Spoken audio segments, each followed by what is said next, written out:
प्रणयव्यंग शिव शारदव्यंग चंद्रा अर्धकुति शेखरंग संगृह शिल्प शास्त्राणगे कल्याणथे राष्ट्रस्य नमस्ते। प्रभु श्री आदित्यनारायण आपण मंगल कहतु, आपण जीवन को मधुमय करूँ, आपण चलापथ कुशल करूँ। समस्ते स्वप्न देखती एक सुंदर घरटे करने, एक सुंदर भवनटे करने। आसतु आज ये वीडियो देखा आपण गृहटे कले आपण घरटे करते मुख्यतः क्यों रखिए आपणकर मुख्यतः जदि आपण पूर्वामुखी बा उत्तरामुखी ईस्ट फेसेस कि नॉर्थ फेसेस रे हुए संपूर्ण उत्तम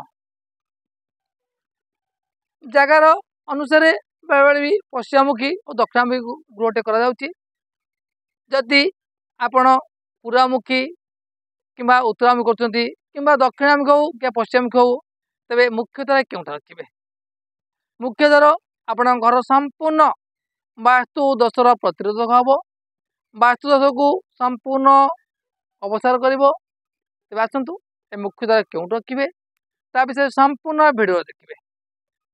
ए वीडियो की संपूर्ण देखु, लाइक करूँ, कमेंट करूँ, शेयर करूँ, सब्सक्राइब करूँ। देखा जदि आपण गृहटी पूर्वामुखी बा ईस्ट फेसेस हुए तेरे आपण मुख्य द्वार क्यों रखिए ना पूर्व और ईशान्य कोण आरंभ करेंगे। ईशान्य और पूर्व दिगर कांथ को 9 भाग में विभक्त करूँ।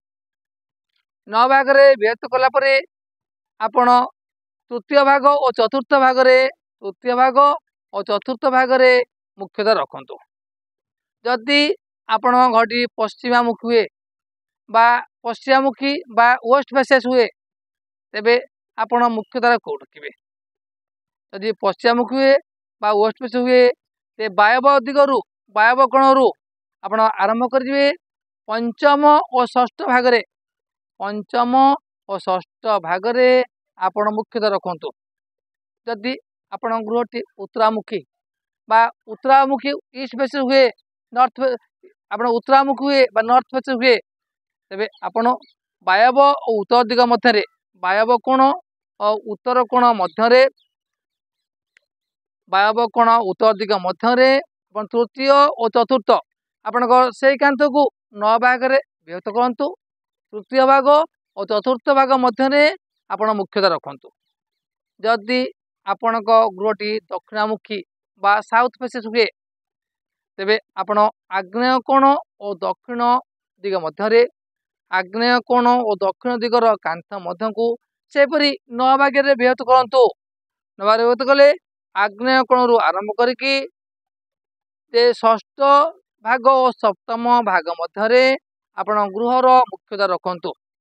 3टी द्वार सीधा सीधी रखु नहीं। आपण यहीपर रखिले आपण संपूर्ण वास्तुदोष दूर हम।